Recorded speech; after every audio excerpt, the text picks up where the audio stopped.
Aux États-Unis, le best-seller, depuis toujours, depuis les débuts de la culture américaine, en fait depuis le début du XIXe siècle, le best-seller a toujours eu une importance centrale.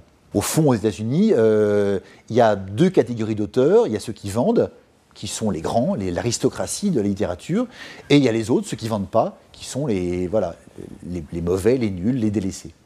En France, à l'époque, on a un rapport un peu compliqué avec le succès au XIXe siècle. C'est l'époque des poètes maudits, c'est l'époque où beaucoup d'auteurs considèrent qu'au fond, un livre qui a trop de succès, c'est plutôt mauvais signe.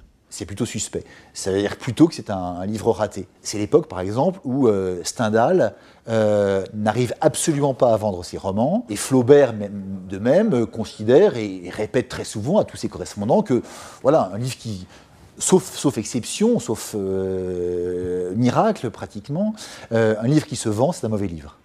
C'est ce qu'on pense en France, c'est ce qu'on ne pense pas aux États-Unis. Ce qui va changer effectivement au XXe siècle, c'est cette contradiction entre le succès et la qualité qu'affirment de nombreux auteurs français encore au XIXe siècle. Eh bien, on l'oublie et on finit par considérer qu'en définitive, ce qui importe, c'est de vendre beaucoup. Il y a donc ce que certains appellent effectivement une américanisation de la culture et de la littérature. On est dans le mainstream et voilà, ce qui importe, c'est de vendre et de faire du chiffre.